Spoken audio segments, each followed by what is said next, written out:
नमस्कार. आजचा YouTube video चॅनलमध्ये आपल्या तुम्ही जर मुलींना लग्नामध्ये कॅश म्हणून गिफ्ट देत असाल, तर नक्की विचार करा. या विषयावर मी बोलणार आहे. त्याचं कारण असं आहे, की हा विषय आपल्या दिवसेंदिवस समाजामध्ये सेन्सिटिव्ह होत चाललेला आहे आणि जनरली मुलींना गिफ्ट म्हणलं, की फक्त आपण कॅशचाच विचार करतो. त्याच्या व्यतिरिक्त बरेचसे काही प्रोव्हिजन आहेत. ते कोणते प्रोव्हिजन आहेत, त्याचे बेनिफिट्स काय आहेत, हे सर्व गोष्टी मी डिस्कस करणार आहे. त्यामुळे व्हिडिओ हा शेवटपर्यंत बघा. तर यामध्ये आपण पहिल्या पार्टला स्टार्ट करूया.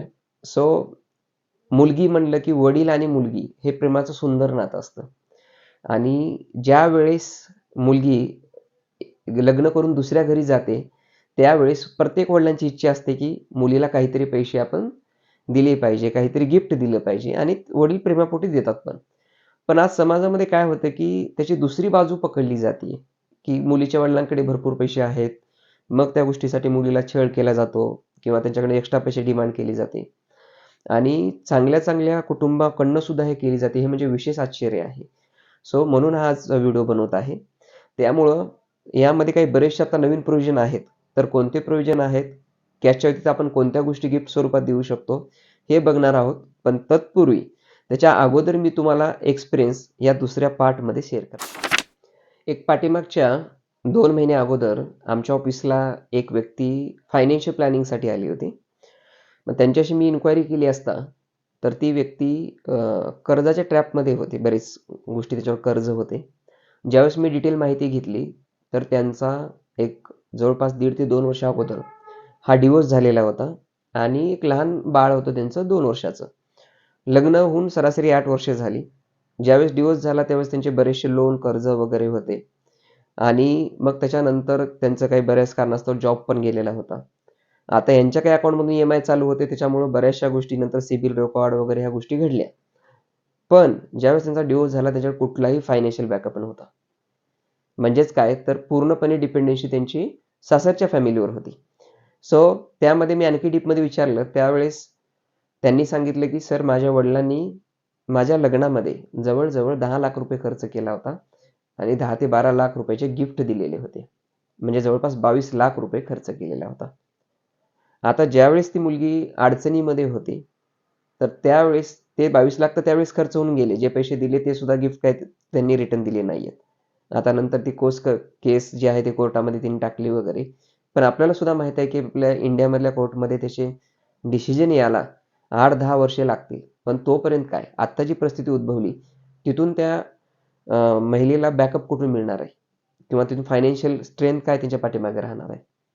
सो या सर्व गोष्टीचा विचार केल्यावर जर समजा त्याच वेळी जर काही चांगलं प्रोव्हिजन त्यांनी करून दिलं असतं, एक 20-22 लाख रुपये गिफ्ट स्वरूपात वेगळ्या गोष्टीमध्ये, तर तो जर आज बॅकअप राहिला असता, तर मुलीला ती सासरच्यावरची डिपेंडन्सी राहिली नसती.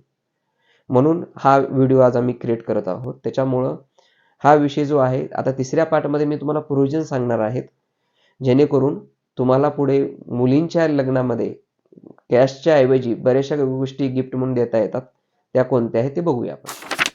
या व्हिडिओच्या शेवटच्या पार्टमध्ये आपण बघणार आहोत, की असे कोणते प्रोव्हिजन आपल्याला करता येतील, की जे कॅश आणि बाकीच्या गोष्टीपेक्षा जास्त बेटर आहेत.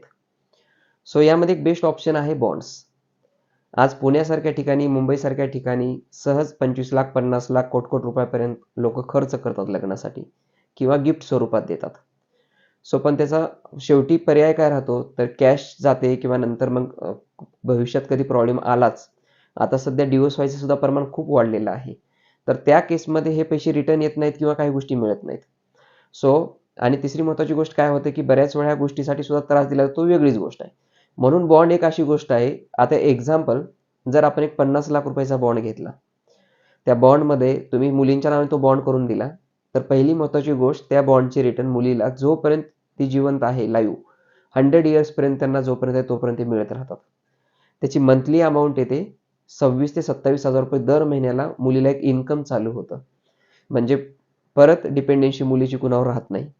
तिसरी महत्त्वाची गोष्ट, जर भविष्यामध्ये समजा कधी काही डिव्होर्स झाला किंवा असं काही प्रकरण झालंच, तर तो बॉन्ड हा फक्त मुलीच्या नावाने असल्यामुळे परत तिथे मुलीला आधार खूप मोठा क्रिएट होतो. आणि चौथी महत्त्वाची गोष्ट, जर तुम्ही बॉन्ड करून ठेवला आणि समोरच्या व्यक्तीला सांगितलं, की आम्हाला मुलीला गिफ्ट द्यायचं आहे, आम्ही बॉन्ड केलेला आहे, आम्ही तो मुलीसाठी गिफ्ट करतोय, तिला एक दर महिन्याचं प्रोविजन मिळत राहील आणि ते बॉन्ड्स पण आहेत. सो अशापणे जर तुम्ही सासरच्या मंडळीला सांगितली आणि त्यांना जर ती गोष्टी ॲक्सेप्ट होऊन पुढे जात असाल तर ते नातं खरं आहे.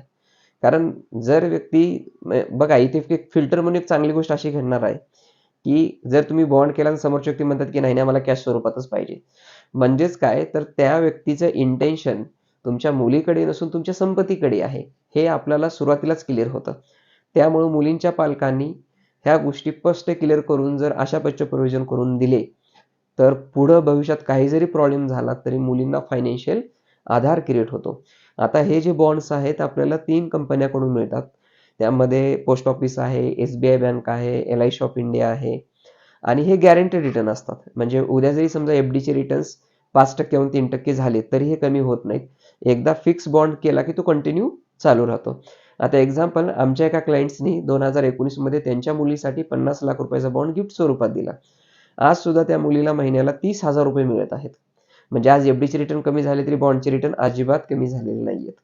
सो तुम्ही जर या पद्धतीने प्रोव्हिजन करून मुलींना दिलं, तर पुढे मुलींच्या आयुष्यामध्ये जरी कुठलं संकट आलं तरी ते फायनान्शियली त्यांना खूप मोठा आधार क्रिएट होतो. त्यामुळं अशा पद्धतीने आणि बॉन्डचं 50 लाखच काय असं काही नाही. तुम्हाला 10 लाख द्यायचे, 15 लाख द्यायचे, 20 लाख द्यायचे, 5 लाख द्यायचे. त्या गोष्टीपासून सुद्धा बॉन्डची गोष्टी स्टार्ट होतात. चौथं महत्त्वाचं यामध्ये की समजा जरी त्या बॉन्डवर काही गरज लागलीच पुढे भविष्यात, तर एमर्शी लोन सुद्धा मिळतं विदाऊट कॉलेटर. म्हणजे भविष्यामध्ये तो पण आधार त्या कुटुंबाकडे राहतो. सो असे बरेचसे बेनिफिट आहेत. त्यामुळे हा जो व्हिडिओ आहे तो आपल्या समाजामध्ये मॅक्झिमम लोकांपर्यंत शेअर करा. जेणेकरून आज हा समाजामधला खूप सेन्सिटिव्ह विषय झालेला आहे आणि आपल्या समाजामध्ये फायनान्शियल अवेअरनेस येणे खूप महत्त्वाचं आहे.